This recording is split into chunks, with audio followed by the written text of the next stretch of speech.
Le Black Friday est de retour à Riverintour ce vendredi 24 novembre de 8h à 19h. Offre exceptionnelle avec remise sur les billets d'avion, hôtels, séjours ainsi que les croisières. Rendez-vous dans nos agences au 3 rue Frébeau à Pointe-à-Pitre, 3 rue de l'Église à Grandbourg, Marie-Galante, 42 rue Saint-Jean au Moule, 16 rue Lamblardy à Paris 12e. Tirage au sort en fin de journée avec des billets d'avion à gagner sur Paris, sur le régional et des cadeaux toute la journée. Tentez votre chance le 24 novembre, voire conditions en agence. Guadeloupe, actualité. Au-delà de la problématique des inondations récurrentes, le quartier de Belle-Plaine à Gosier fait face à de gros problèmes d'indivision. Nombreux sont les résidents n'ayant pas de titre de propriété, ce qui met à mal la gestion de cette zone qui n'est même pas référencée. Alors les habitants ont eu effectivement une audience auprès du sous-préfet de Pointe-à-Pitre pour tenter de trouver une solution. Regardez. Hier, on s'est tenu une réunion en sous-préfecture avec monsieur le sous-préfet, avec les responsables de l'ADEAL et de même que le président de la CARL et nous-mêmes au niveau de la délégation de Belle-Plaine. Donc, qu'en était-il? Quel était le sujet de cette rencontre initiée par monsieur le sous-préfet, je précise bien. Donc, c'est que nous puissions évoquer le problème de titre de propriété ici au lotissement de Belle-Plaine. Il faut savoir que ce lotissement a été créé il y a plus de 40 ans. Plus de 40 ans sous l'ère du docteur Hélène. Et jusqu'à ce jour, les habitants n'ont pas de titre de propriété. Ce qui veut dire qu'ils ne peuvent pas léguer leurs biens à leurs héritiers. Ils ne peuvent pas faire de prêt bancaire. Ils ne peuvent rien faire pour l'amélioration de l'habitat. Sauf s'ils font un prêt à la consommation. Et on connaît très bien que les taux ne sont pas pareils, surtout aujourd'hui. Donc de ce fait, nous avons lundi matin, la population a décidé de bloquer la route qui sort de la nationale et qui conduit vers le Gosier en allant aussi vers le collège. À partir de là, nous avons écrit à monsieur le sous-préfet, qui nous remercions parce que nous a répondu assez rapidement et nous a convié à cette réunion de hier après-midi, au cours de laquelle nous avons acté que, évidemment, la parcelle sous laquelle se trouve le lotissement Belle-Plaine n'est pas référencée, ça a été reconnu par tout le monde, et que maintenant, il faudrait faire en sorte que cette parcelle ait un numéro pour que les habitants puissent avoir le titre de propriété. L'ADEAL s'est engagée à faire les travaux nécessaires, à faire les études, afin de permettre seulement de donner un numéro cadastral à cette parcelle en vue d'une division parcellaire. Ensuite, il y a des travaux qui sont de la compétence de la Riviera du Levant, comme les études. Donc, monsieur le président de la Riviera du Levant s'est engagé à financer des travaux pour permettre à chacun, dans un futur proche, et en fonction aussi des décisions qui seront prises par l'ADEAL, d'être propriétaire de son logement.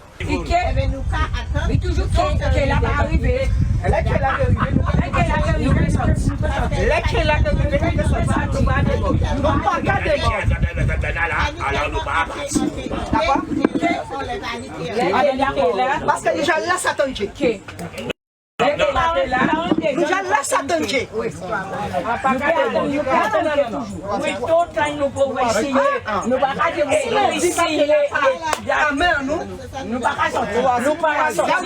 C'est un barrage vraiment, je dirais, tenu par des seniors. Ce sont des hommes et des femmes d'un certain âge. Je vous dis 40 ans qu'on est installé ici.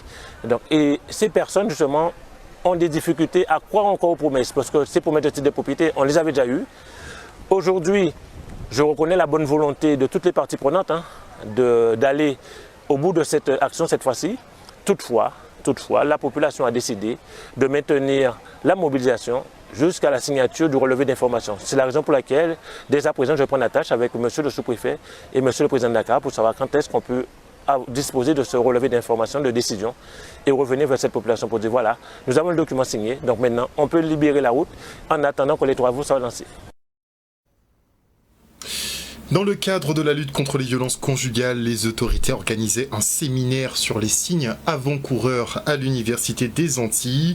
L'objectif étant de mieux coordonner les actions pour mieux prendre en charge ce genre de situation délicate. Le reportage. Le but du séminaire, c'est surtout d'améliorer et de coordonner mieux les relations entre les services de police et les professionnels de santé. La loi de 2020 qui incite à la levée du secret médical pour permettre mieux aux enquêteurs d'avoir connaissance assez rapidement des sévices que peuvent subir certaines femmes. C'est une cause indispensable, c'est un sujet préoccupant pour nous, et notamment sur le repérage des victimes. Tout l'enjeu, c'est que nous puissions avoir des interlocuteurs de proximité par rapport aux personnes qui sont victimes de violences intrafamiliales. Donc c'est pour ça que c'est important qu'on parle de cela, qu'on parle aussi des questions et des freins qui sont notamment le secret médical. Nous sommes directement concernés parce que même si on parle de secret médical, on peut aussi parler de façon similaire de discrétion professionnelle. C'est un principe qui doit être observé par tout travailleur social, de l'animateur en passant par l'éducateur spécialisé, mais aussi les infirmières, les médecins, les psychologues et psychiatres qui travaillent avec nous. Donc on a tenu aussi à ce qu'ils soient présents pour être formés. C'est une thématique qui nous parle pour la simple et bonne raison que les personnes qui appellent sur les 2 lignes d'écoute appellent parfois pour des raisons de violence intrafamiliale et violence conjugale. Il faut aussi que nous, policiers, on se remette en question sur nos pratiques pour qu'on acquiert de nouvelles bonnes pratiques, à la fois au niveau de l'accueil du commissariat de police, mais également lorsqu'on intervient sur la voie publique, sur ce qu'on appelait auparavant avec une certaine légèreté parfois, des différends familiaux et qu'on laissait ça en l'état. Aujourd'hui non, on demande, quoi qu'il arrive, sur un différend familial, de ramener la personne qui a été victime au préalable, même si celle-ci au départ ne le souhaite pas. Ce qui est intéressant et ce qu'on observe par rapport aux forces de l'ordre, c'est qu'on a des gens de mieux en mieux formés pour l'écoute, pour isoler la victime et pour parler avec elle. Et ce qui est aussi intéressant, c'est qu'on a des faits de plus en plus graves, c'est-à-dire qu'on arrive à mettre en confiance la victime pour faire une révélation de faits qui va être importante et indispensable pour mettre à l'écart la personne qui est l'auteur des vifs. Donc c'est pour ça qu'on a une augmentation des chiffres, c'est pour ça aussi qu'on a une augmentation de la gravité des faits, c'est parce qu'on arrive aussi à avoir cette mise en confiance de la victime, à avoir cette pédagogie dans l'écoute et à faire en sorte que les victimes se confient. C'est le rôle des forces de l'ordre, c'est le rôle des associations, c'est le rôle des professionnels de santé. On part maintenant pour la protection judiciaire de la jeunesse, la PJJ, qui ouvre ses portes à Lamentin. Cet établissement accueille les enfants placés pour des périodes allant de 6 mois à 1 an, avec pour objectif de les réinsérer socialement, voire professionnellement. Regardez. La protection judiciaire de la jeunesse est une institution du ministère de la Justice. Et nous sommes du coup service éducatif qui répondons en fait aux besoins d'évaluation, d'aide à la décision pour les magistrats, de prise en charge et d'accompagnement, d'éducation de ces jeunes en situation de délinquance. Le foyer accueille essentiellement donc des jeunes qui sont sous main de justice, qui font l'objet d'une ordonnance provisoire de placement et qui peuvent rester ici à peu près en moyenne 6 mois jusqu'à 1 an. L'idée, c'est de les rescolariser ou encore qu'ils puissent faire des stages professionnalisants, des formations, etc. Les ateliers qu'on a mis en place aujourd'hui, en fait, ce sont des ateliers d'un dispositif plus large que l'on déploie habituellement, qui s'appelle le dispositif PROX. C'est un dispositif de rapprochement institution-population. Et à travers un mini-village, sur une journée, en général, on met des stands en place. Secourisme, comme aujourd'hui, prévention routière, tir laser. Et l'idée en fait de ce concept, c'est quoi? C'est qu'un jeune, il va jamais plus accepter la citoyenneté, si vous voulez, que si c'est lui qui vient la chercher. L'effort est axé sur justement le fait qu'on puisse les mettre en contact avec la société. Ils ne sont pas en vase clos ici, hein. On est ouvert justement. L'idée c'est de les remettre en contact avec la société. Ils sont demandeurs ces jeunes. Et souvent nous sommes agréablement surpris parce qu'avec toutes les manifestations que nous avons organisées ça et là, hein, depuis en tout cas que j'ai pris mes fonctions, ils sont ravis d'être justement en contact avec le milieu extérieur, en fait, la vraie vie, quoi, la vraie société. C'est ça l'enjeu, c'est à la fois leur permettre de croire de nouveau en leurs capacités, d'identifier de nouvelles compétences dont ils n'auraient jamais eu à connaître et ni même explorer ou exprimer, et puis être en appui du développement de ces compétences-là.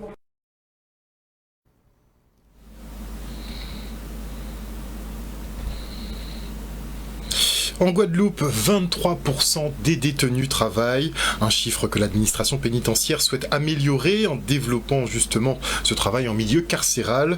Les détenus pourront bientôt obtenir des titres professionnels dans le domaine du numérique, commencer à travailler en prison et après plus facilement s'intégrer à l'extérieur. Regardez.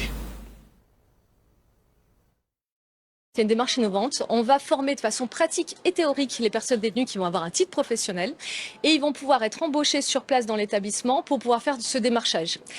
Et par la suite, à l'extérieur, ils vont pouvoir aussi être embauchés par la société pour pouvoir avoir des offres d'emploi. Donc on a vraiment un pack assez complet qui est porté vraiment sur le secteur tertiaire, sur les nouvelles technologies, qui vraiment est du travail de qualité en fait. On est très loin du travail occupationnel, on est très loin du travail à la pièce, on est très loin de travail dont personne ne voudrait à l'extérieur.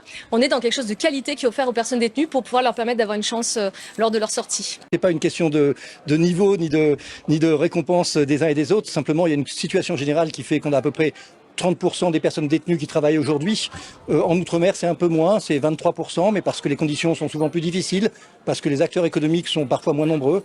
Mais il y a une volonté qui est vraiment générale, impulsée par le ministre, pour que ce travail se développe.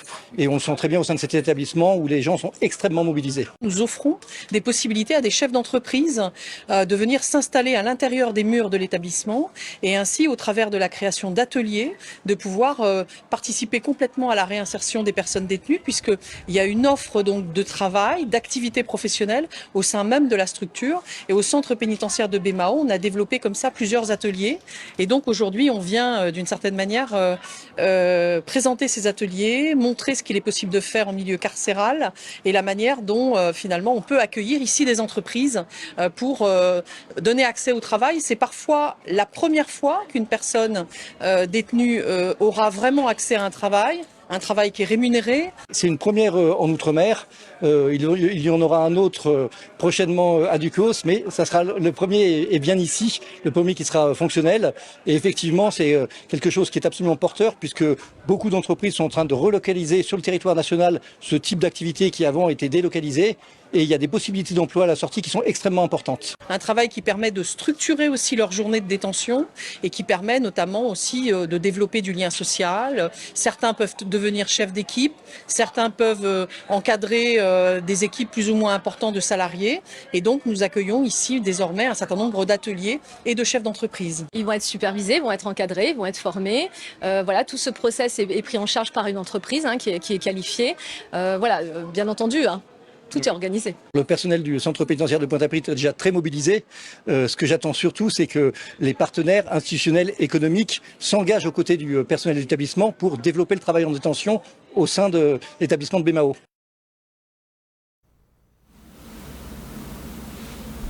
On se rend maintenant au Forum des métiers au lycée Charles Coueffin à Bémao.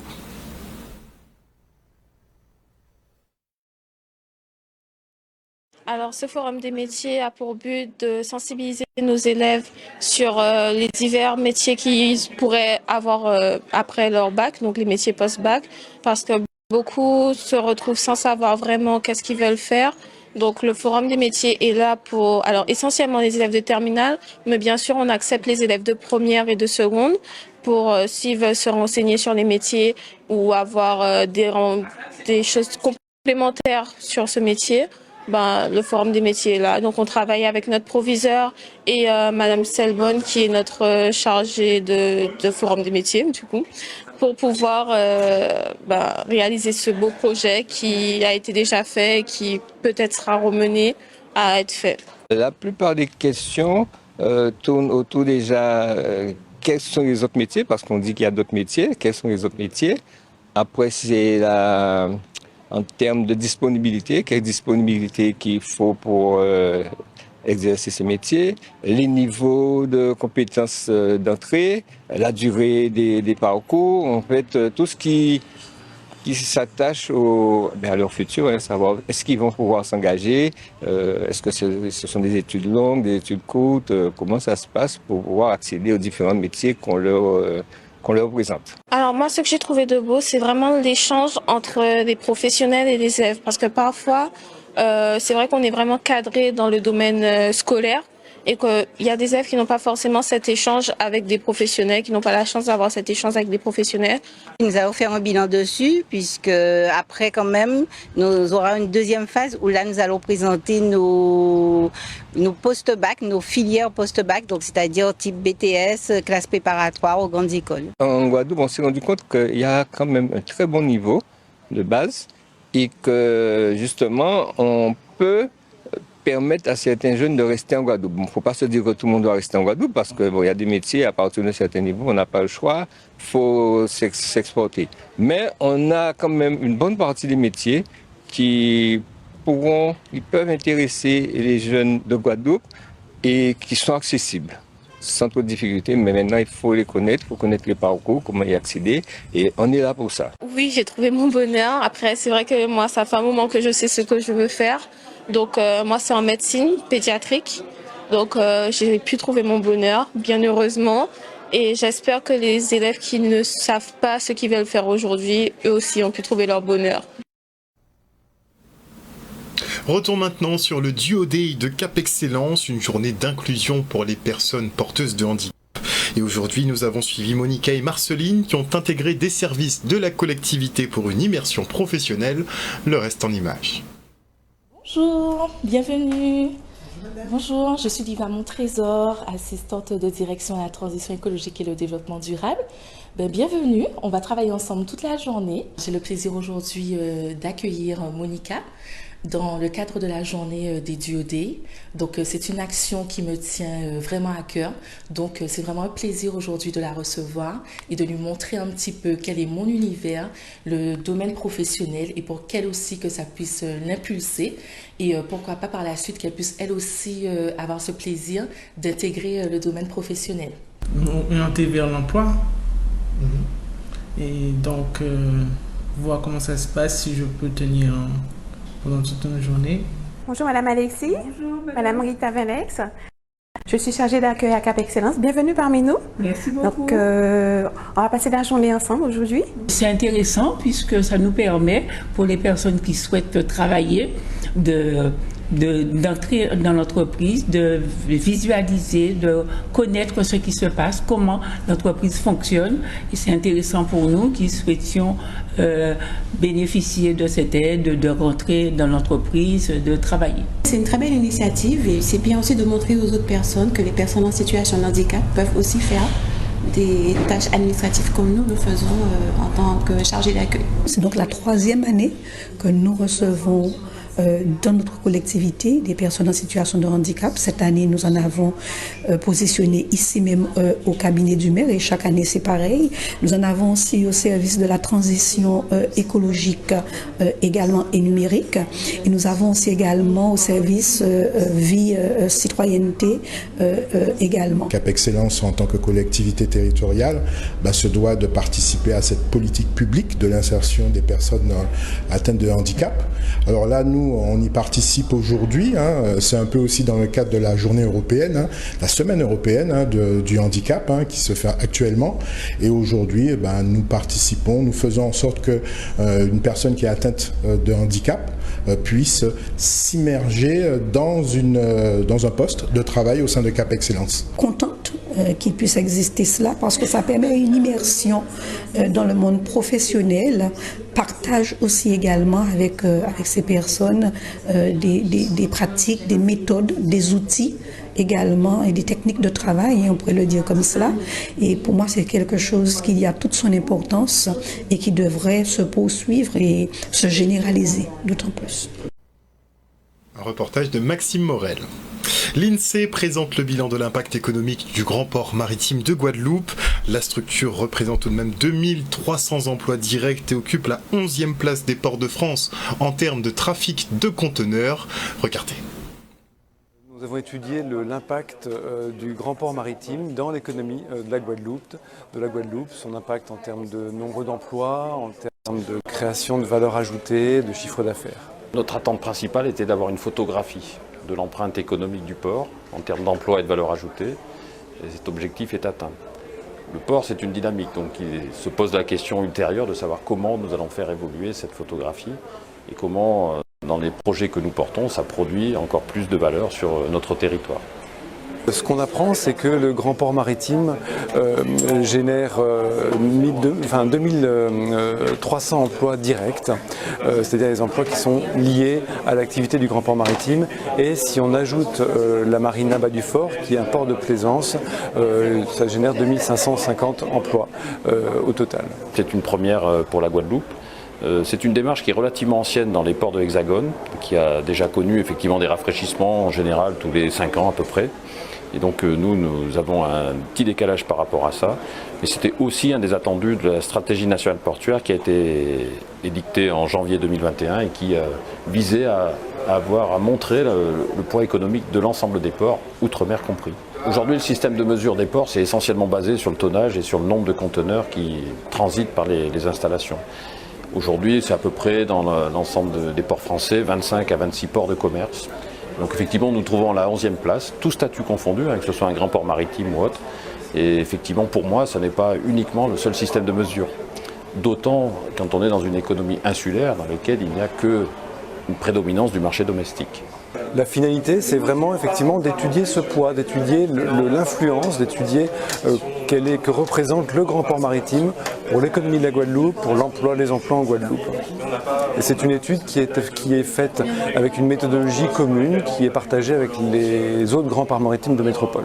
On ne va pas regarder le seul indicateur du tonnage. Il faut regarder quels sont les emplois qui sont créés, quelle est la valeur ajoutée qui est développée sur le territoire. Notre objectif n'est pas de grandir avec un nombre de tonnes. Il est de participer à l'économie régionale, à l'économie de notre territoire, aux emplois qui seront développés, qui, quand on regarde les projets, devraient être des emplois qui seront à un niveau de qualification plus important qu'aujourd'hui. La ville des Abîmes, elle obtient le label Ordi 3.0. Ce dernier démontre que la municipalité est particulièrement active en termes de recyclage des déchets numériques. Les outils informatiques obsolètes sont ainsi donnés à une association qui les reconditionne et les réutilise. Regardez. Le label qu'on a remis à la ville des Abîmes certifie la démarche environnementale de la ville des Abîmes vis-à-vis des déchets électroniques. Ce label leur permet de dire qu'ils ont pris en compte notre environnement et qu'ils font attention à leurs déchets électroniques. La ville des Abîmes ainsi que la municipalité et son maire Éric Jalton sont fiers aujourd'hui de recevoir le label Ordi 3.0, récompensant ainsi notre engagement en faveur du réemploi des matériels et équipements numériques. Nous sommes référents de ce label au niveau régional. Donc nous, on collecte le matériel que la ville des Abîmes nous donne, on le reconditionne et on le redistribue à bas prix à des personnes en difficulté. Nous avons une politique inclusive, nous faisons en sorte que là, nous allons rompre la fracture numérique, en tout cas la réduire, en mettant à disposition via l'association ACDIL ces appareils reconditionnés et faire en sorte que de toute façon les personnes nécessiteuses, les foyers les plus modestes puissent utiliser l'ordinateur. Donc en se rapprochant de l'association ACDIL. C'est un projet transversal en fait, c'est un projet environnemental, économique et social. Ça permet non seulement de réduire les déchets électroniques, économiquement ça permet à des personnes qui n'ont pas les moyens d'acheter du matériel à bas prix, et socialement, quand tu peux acheter du matériel à bas prix, forcément tu peux t'inclure plus facilement. O News Radio sur outremernews.fr.